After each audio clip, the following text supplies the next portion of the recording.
Hey there. So now we're going to go through the loss and damage procedure. It's never fun when we encounter cases of loss or damage, but it's important to know how to handle them. So let's get into it.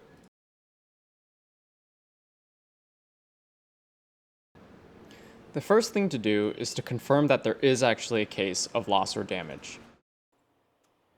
When investigating a case of L&D, it's important to look at an item's QC history. So we're going to use this like a 35mm lens as an example.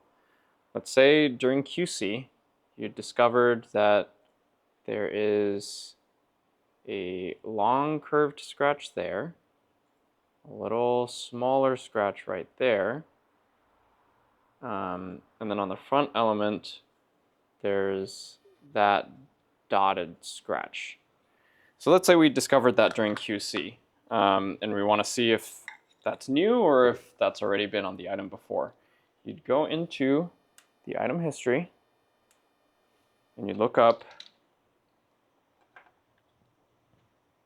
the Leica 35mm lens, scroll down into the QC history, and then we can see that there are indeed two scratches on the rear element and a dotted scratch on the front element already noted. And it's good to look at the QC images as well to compare. These scratches look exactly the same as we have right now, and same with on the front element, the scratch looks exactly the same as we have right now. So just based on the previous QC report, we know that this is not a new case of L&D.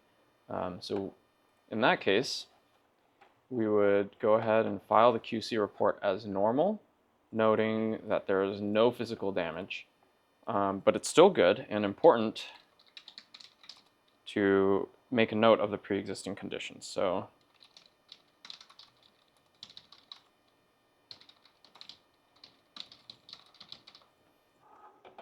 two scratches on the rear element, dotted scratch on the front element. And then also good to include images, detailed images showing the damage. So here I have one showing the rear element and one showing the front element with circles indicating clearly where the damage is.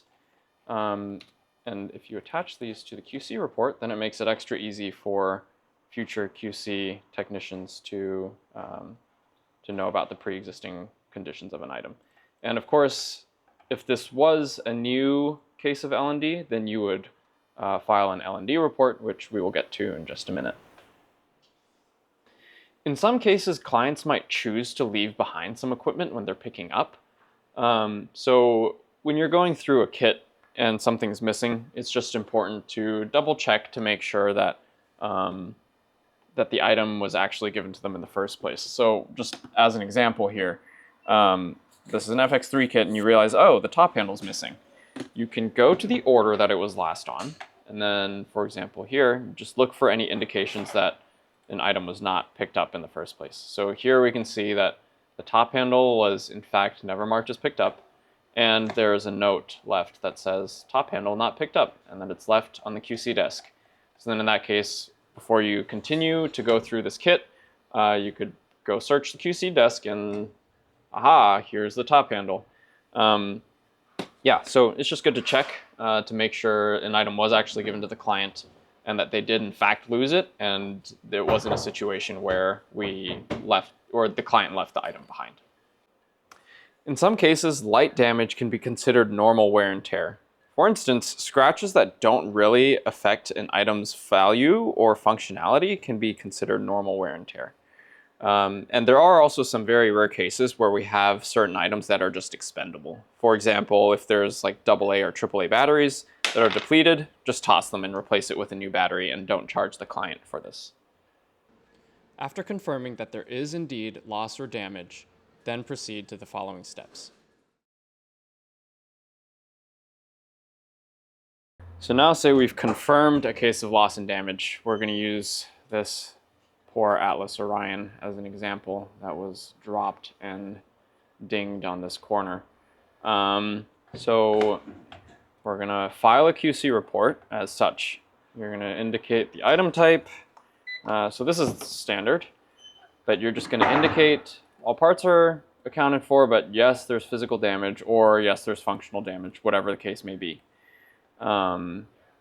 and you're just going to describe in detail what the physical damage is. So we're going to say lens was dropped,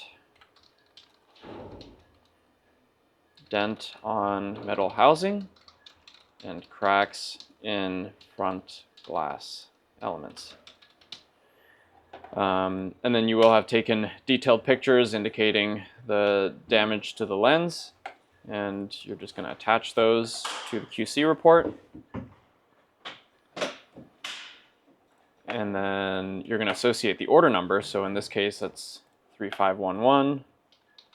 Oops, 3511. And then scan your badge. And there you go. Now the report is submitted. And once you submit a QC report that contains any L&D information, that's going to now show up in the QC flow. Okay, so now we've waited a minute and just refreshed the page again. And as you can see, there is now L&D information attached to this order in the QC flow or the QC queue. We'll return back to this in a second.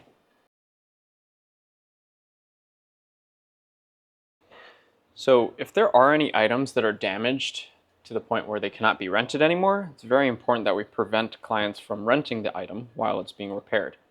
The way we do that is in Bookable, we create an order under the maintenance and service client. You would select the dates for how long you think the item needs to be repaired. In this case, we're looking at that Atlas Orion again. And lens repairs can often take a lot longer. So I'll just set it to be the end of May for now. And say we come up at the end of May and the item still needs more time to be repaired, we can just extend the dates on this. You would add the item onto the order. And then make sure to zero out the pricing using the edit button right here and hit save. It's important that you do this so we don't mess up our rental statistics, and make sure you do this by zeroing out the price on the line item and not by applying 100% coupon. Make sure it's done on the line item.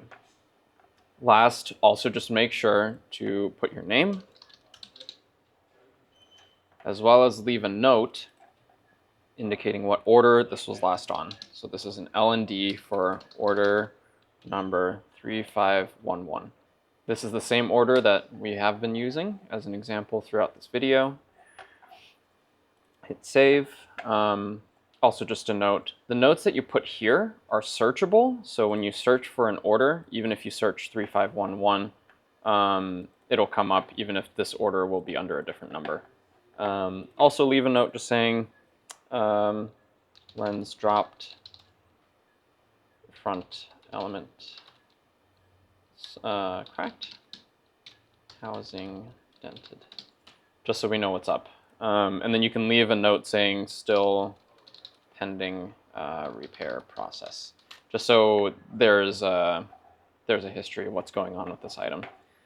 Once you've done all that, the maintenance and service client, the dates for the order, you've added the item, you've zeroed out the pricing, you've left notes, you can hit reserve and mark the item as picked up.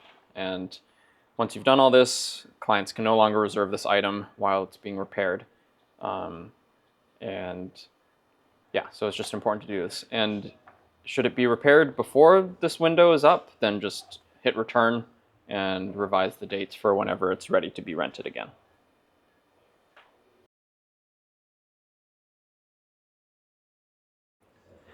One more important thing to do to track item repairs is to add them to our repair queue.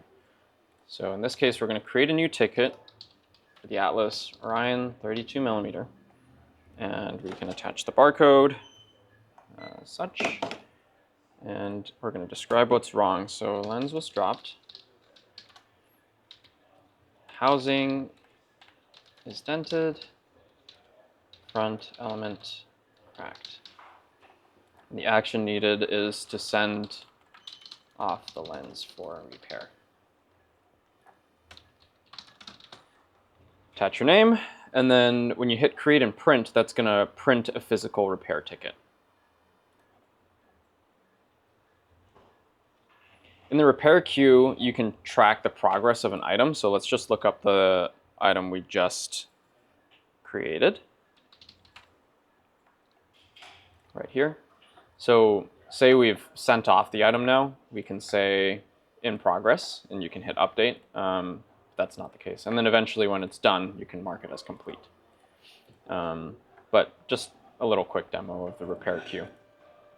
Another thing to note is that in cases of loss, for example, this DJI Mic 2 that came back with several missing parts, it's important to note exactly in detail what the missing parts are, as well as, if you can find them, links to the replacement parts for the specific items. That way the L&D department knows the value of the lost items so that they can charge the client the accurate amount. So the label printer is acting up, but if we just pretend this is the repair slip that was now printed, you would print it out, attach it to a red tag, and this would contain all the information about the repair, and then you could just attach it to the item however is appropriate. So for a lens, maybe it would make more sense if you put it in a case and then you would attach the red tag to the case. And once you've tagged an item, you can just go ahead and put it on the shelf of pending repairs.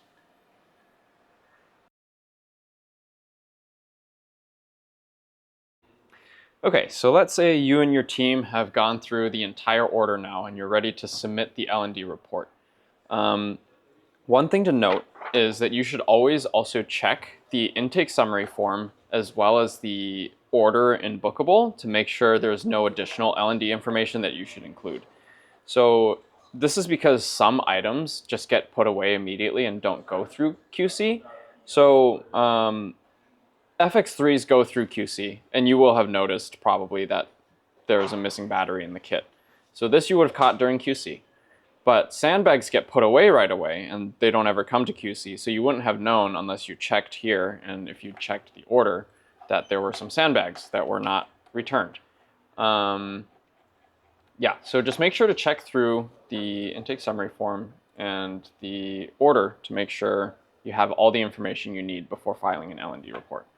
So now we can open up Submit L&D, and we see that we had caught the missing FX3 battery in QC. We should make it clear that there was one missing. And you also want to indicate the extra information that there were 2 sandbags missing. Yeah, once you have filed in all of the missing information, all of the damaged information, then you can check this box that you have carefully reviewed this claim and then hit submit. And that's all. L&D charges and disputes are handled by the L&D department. They may have questions for you while they're communicating with the client, but otherwise, your job here as a quality control technician is done. Remember, it's possible that clients may be upset about L&D charges, but you will never get in trouble for doing honest work in identifying cases of loss or damage. It's important that we hold our customers accountable for cases of losses and damages that they incur. That way we can continue to run our business properly. And that's the L&D procedure.